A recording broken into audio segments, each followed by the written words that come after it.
नाज़रीन, बिलाखिर पाकिस्तान के field marshal Syed Asim Munir और पाकिस्तानी प्राइम मिनिस्टर मियां शहबाज शरीफ ने भारत के कड़ाके निकाल दिए हैं। नरेंद्र मोदी की सारी अकड़ हवा हो गई। नाज़रीन, पाकिस्तान के साथ दुश्मनी की बजाय दोस्ती का हाथ बढ़ाने का फैसला। आखिर नाज़रीन, इंतहा पसंद मोदी सरकार जो है उसमें इतनी बड़ी तब्दीली क्यों आई है? आखिर आरएसएस की जानिब से ये बड़ा ऐलान क्यों किया गया है? इसके पीछे एक्चुअली भारत कितनी बुरी तरह से फंस चुका है? ये तमाम तर डिटेल्स आज के इस व्लॉग में आपके साथ हम शेयर करेंगे। वीडियो की तफसील में जाने से पहले अगर आपने हमारे इस चैनल को सब्सक्राइब नहीं किया हुआ तो आपसे गुजारिश है काइंडली इसको सब्सक्राइब कर लें और बेल आइकन को जरूर दबा दें ताकि हमारी आने वाली वीडियो सबसे पहले आप तक पहुंच सकें। नाज़रीन, हम आपके शुक्रगुजार हैं जो आप हमारे व्लॉग्स को देखने के लिए वक्त निकालते हैं और कमेंट सेक्शन में अपनी मोहब्बतों का इजहार भी करते हैं। नाज़रीन, एक दौर था कि भारत पाकिस्तान को पूरी दुनिया में आइसोलेट करने के लिए हर तरह का हथकंडा इस्तेमाल करता रहा है और पूरी इसने कोशिश भी की और उसमें कामयाब भी काफी हद तक रहा। अब नाज़रीन, जब से पाकिस्तान ने ऑपरेशन सिंदूर में इनकी फंटी लगाई है, मार्का हक में कामयाबी हासिल की है, उसके बाद से पाकिस्तान के जो उरूज और तरक्की का सितारा है वो आसमान की बुलंदियों को छूना शुरू हो गया है। अब नाज़रीन, भारत की इंतहा पसंद मोदी सरकार ने जब अपना पूरा जोर लगा लिया अमेरिका में, बरतानिया में, यूरोप में, हर जगह पे, तो भारत को जब कोरा चिट्टा जवाब मिला है और पूरी दुनिया ने इसको बिल्कुल जवाब दे दिया है, अब इसने सोचा है कि पाकिस्तान जो है उसके साथ दुश्मनी हमें खसारे ही खसारे में नजर आती है।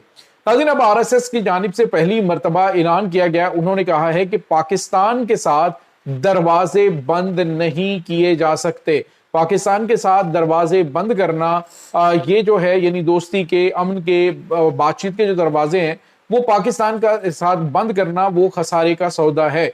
उसकी वजह नाज़रीन, एक तो चाबहार बंदरगाह, वहां पे इनकी छुट्टी हो चुकी है, वो पाकिस्तान के पास आ चुके हैं। सारे के सारे टर्मिनल जो इन्होंने बनाए थे उसी सड़क को पाकिस्तान इस्तेमाल करता है वसी एशियाई रियासतों तक रसाई के लिए।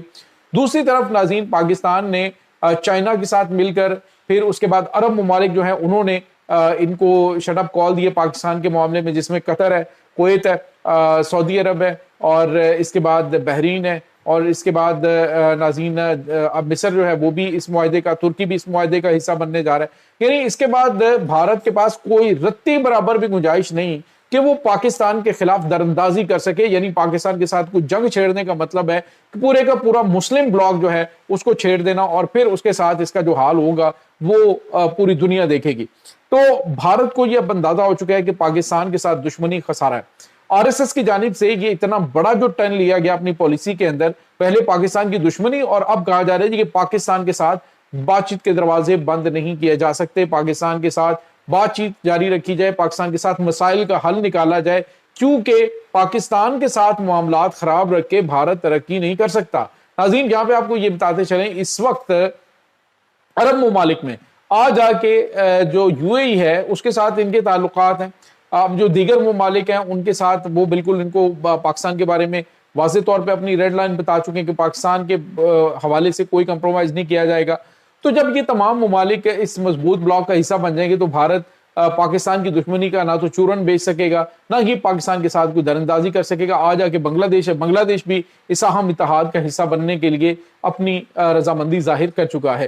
तो इसके बाद नाज़रीन, भारत जो है अब दुनिया की 3 बड़ी सुपर पावर जो है, जिसमें नाज़रीन इस वक्त अमेरिका, चाइना और उसके बाद रशिया के साथ अहम तरीन मुआहदे पाकिस्तान के हो रहे हैं। इन्होंने रशिया के साथ पाकिस्तान के ताल्लुकात को खराब करने की कोशिश की, रास्ते में रोड़े अटकाने की कोशिश की, तो इनको जवाब मिला।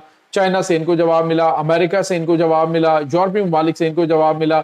यानी हर जगह से भारत को अब मुंह की खानी पड़ रही है। मेरे ख्याल में ये एक अच्छी हिकमत अमली है। आपको याद होगा भारत ने जब लास्ट टाइम पाकिस्तान के साथ पंगा लिया था तो पाकिस्तान के उस वक्त DGISPR उस वक्त मेजर जनरल आसिफ गफूर जो आजकल लेफ्टिनेंट जनरल, उन्होंने एक बात की थी। उन्होंने कहा था हमने तुम्हें 47 साल, हमने तुम्हें 74 साल तक हमने तुम्हें पढ़ा है, अब हमें पता है कि तुम्हारी जो चांकिया की चालें हैं वो क्या हैं और उनको किस तरह से काउंटर करना है, और हमने तुम्हारे काउंटर तैयार किए हुए। तो अब पाकिस्तान की फौजी ताकत देखें जिसमें पाकिस्तान के पास اب J-35 جنگی طیارہ، اس کے بعد پاکستان کے پاس کان جنگی طیارہ، دونوں اسٹیلتھ فائٹر، نیکسٹ جنریشن جنگی طیارے، 6 جنریشن جنگی طیارہ پاکستان حاصل کر رہا ہے، اس کے ساتھ بات چیت ہو چکی ہے چائنا کے ساتھ۔ تو یہ تمام تر چیزیں جو ہیں جب ہو رہی ہیں، گوادر بندرگاہ جو ہے وہ دنیا کا ایک بہت بڑا مرکز بننے جا رہی ہے، اور وہاں پہ بہت بڑی تعداد میں جو بحری ٹریفک ہے وہ آ رہی ہے۔ اس صورتحال کا فائدہ اٹھاتے ہوئے پاکستان نے 40% تک ڈسکاؤنٹ بھی دے دیا ہے ہر قسم کی جو سروسز ہیں ان کے اوپر گوادر کے لیے۔ تو اب کون جو ہے وہ یہ جبل علی جائے گا، کون یہاں پہ جو انڈیا کی بندرگاہیں ہیں وہاں پہ جائے گا؟ تو وہ تو ایسی جگہ پہ جائیں گے نا جہاں پہ ان کو کم سے کم جو ہے وہ ریٹس ملے، کم سے کم لاگت ان کو ملے اور محفوظ بھی ہو۔ تو اس کے بعد ناظرین بھارت کو اب دن میں تارے نظر آنا شروع ہو گئے۔ پاکستان نے اتنے کمال کی حکمت عملی اختیار کی ہے۔ چند دن پہلے آپ کو پتا ہے کہ ایک انڈین صحافی جو ہے اس نے جو ٹرمپ ہے اس سے پوچھا کہ آپ کو پتا ہے کہ وہ پاکستان اور جو ایران ہے انہوں نے راہداریاں کھول دی ہیں اور اس کے اوپر پابندیاں ہیں، تو پابندیوں کے باوجود وہ آپس میں تجارت کر رہے ہیں۔ تو انہوں نے کہا پاکستان میرا بڑا اچھا دوست ہے، اور جو فیلڈ مارشل ہے ان کو بڑا پسند کرتا ہوں، جو ایز یوزول وہ بولتے ہیں، اور ساتھ انہوں نے کہا جی کہ میرے علم میں سارا کچھ، لہٰذا تم آرام سے بیٹھو۔ تو بھارت جو ہے وہ جہاں پہ بھی کوئی نہ کوئی شرارت کرنے کی کوشش کرتا ہے اس کو منہ کی پڑتی ہے۔ اور یہ جو چیزیں ہیں کہ پاکستان تجارت بھی کر رہے ہیں ان ممالک کے ساتھ جن کو امریکہ پسند نہیں کرتا، باوجود اس کے پاکستان جو ہے وہ امریکہ کا فیورٹ ہے۔ اس کے پیچھے کیا کیا چیزیں ہیں ناظرین، یہ بڑی لمبی چوڑی سٹوری ہے اور کامیاب سفارتی حکمت عملی ہے جس کو اس وقت پاکستان فالو کر رہا ہے۔ اور بھارت ناظرین اگر بات عوام تک کی جائے تو انتہا پسند کمیونٹی کو چھوڑ کے، یعنی انڈیا کے انتہا پسند جو ہندو ہیں ان کو تو چھوڑ دیجئے، لیکن جب بات ہم کریں کہ عام عوام کی یا عام وہ بھارتی جو کہ امن سے رہنا چاہتا ہے، جو ترقی کرنا چاہتا ہے، جو آگے بڑھنا چاہتا ہے، وہ کپن بالکل بھی نہیں چاہے گا کہ معاملات جو ہیں وہ خراب ہوں۔ اب بھارت کے اندر آزادی کی تحریکیں بہت زیادہ چل رہی ہیں، خالستان والا علاوہ پک رہا ہے، کشمیر کا معاملہ حل ہوتا ہوا بہت جلد نظر آ رہا ہے۔ DGISPR کی جو پریس کانفرنس تھی جس میں انہوں نے کہا کہ یہ جو کشمیر ہے نا تو یہ تو ہے ہی ہمارا، اور دریا سارے وہاں سے نکلتے ہیں، تو جب یہ کشمیر والا معاملہ ایک دن سالو ہونا ہے، یہ کشمیر ہمارے پاس آئے گا تو پھر ہم سوچیں گے کہ تمہیں پانی دینا ہے کہ نہیں دینا، تو لہٰذا تم ان دریاؤں کے اوپر اپنا جو حق ہے اس کو اتنا ہی استعمال کرو جتنا عالمی قوانین کے تحت ہے۔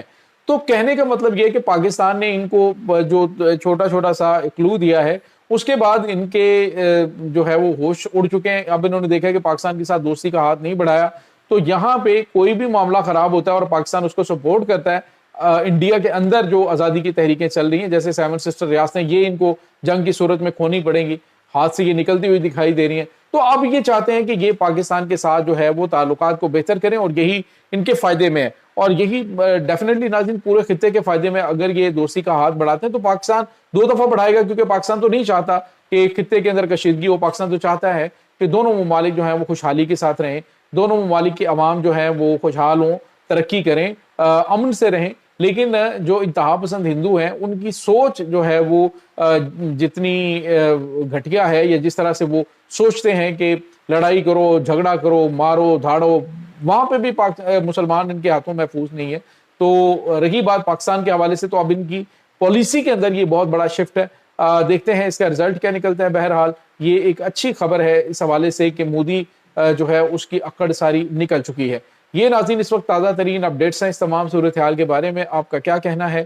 کمنٹ سیکشن میں اپنے خیالات کا اظہار ضرور کیجیے گا۔ انشاءاللہ بہت جلد ملتے ہیں ایک نئی ویڈیو میں۔